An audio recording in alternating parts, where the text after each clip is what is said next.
Мисалы карыялар, алардын үйү жакын балдардын үйү менен болсо, да бул туура эле. Мисалы барып 1-2 саат ошол жерде жардамдашып, бул жакшы эле. Европа өлкөлөрдө андай болгон. Менимче карыяларга дагы сонун болот, балдарга дагы сонун болот. Мен ушундай долбоорду өтө колдойм, бирок биз биринчиден ушундай пилоттук проектти кылсак сонун болот эле да.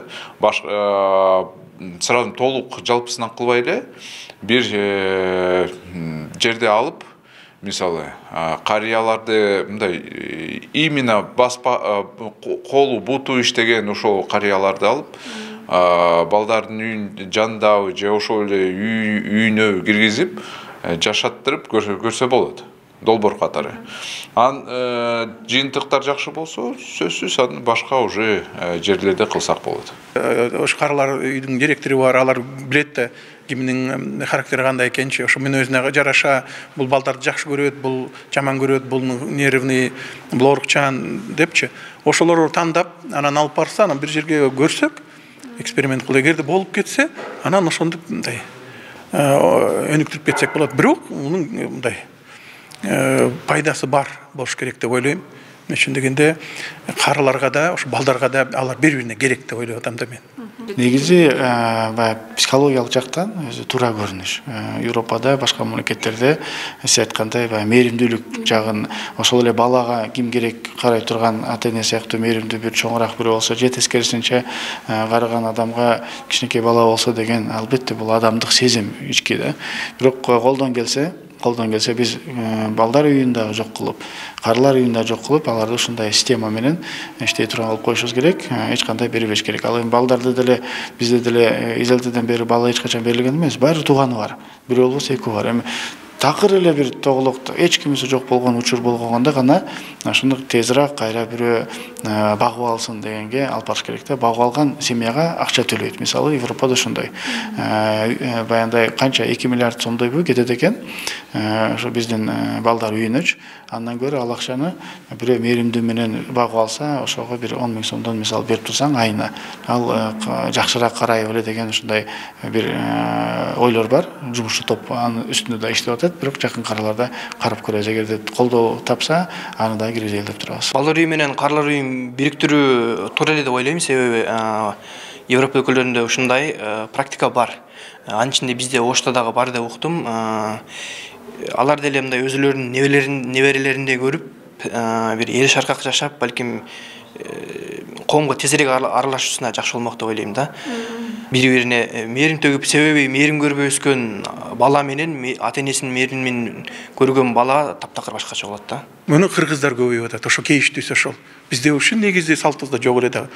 Ата-энебизди аягына чейин бакчы элек эмне болуп баратабыз? Ошол үчүн мен оюмча эң негизгиси бул адамдын пейили жоголуп атат. Эгерде адам пейили болбосо, эч кандай эчтеке кыла албайбыз. Мына Сыгата районунда, мен өзүмдүн районумда айтайын, ошондой балдар үйү да бар, карыгандар үйү бар. Кээ бир карыган адамдарга биз айтып атпайбызбы, тиги карыгандарды эки түрдө билсек болот да муну. Бул карыган жана кемпирлер, чалдар жана жаш кичинекей балдарды баксын депчи. Мүмкүн наобороттур. Ошол кичинекей балдар ошолорго багып, ата-эне кылып, апа чоң ата кылып, мүмкүн ошол жагы пайдалуу депчи. Бирок эксперимент кылса болот, мен оюмча. Мен үчүн дегенде жанагы балдар биз сүттү билебиз да, сүт алып кел десең, уй сайт анан алып келет дейт. Ал жактан сүт каякта десе, тиги складтан алып келет. Сүт каяктан чыгарын билбегендер бар да. Ошол эле кант чыкканын билбейт. Мен үчүн деген эне үйрөтүш керек. Эң көп баягы информация берген бул эне. Анан кийин бала деген ошол үйдө карап турат да. Тамак кандай жасалынат, үйдө кандай кылынат, ошонун баардыгы. Эң негизгиси ошо адамды адам кылган бул эмгек.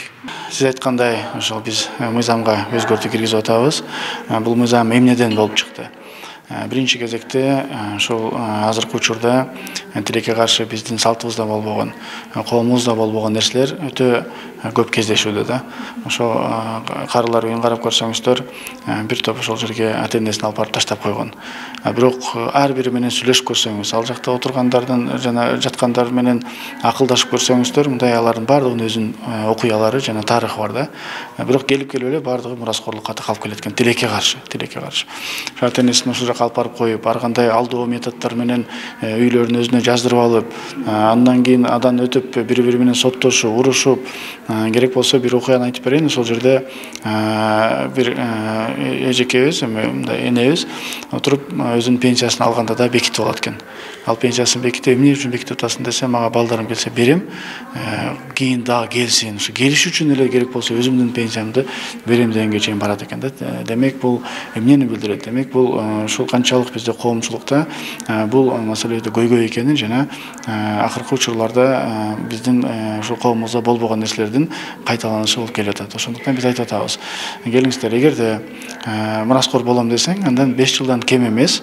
Биздин өзүбүздүн мурда салтыбыз бар, билесиздер, үйдө эң күчүсүнө калтырчу. Каалайсың, каалабайсыңбы? Ушул нерсе болуп келчү да. Бирок эми акыркы учурларда кичүүсү карай, чоңусу карай, кимиси карайт, бирок карай турган 5 жылдан кем эмес караган баласына мураскорлук катары эң биринчи кезекте ошого берилсин деп. Бул үй боюнча айтылып атат да. Ал эми калган байлыктар болсо, калган бир нерселер боло турган болсо, аларды тең бөлүшүп берет. Азыркы мыйзамдын алкагында тең бөлүшүп берет да. Ал эми сен ошондой эле алып барып өзүңдүн ата энеңди алып барып карылар үйүнө тапшырып койсоң, анда сен эч кандай мураскор боло албайсың.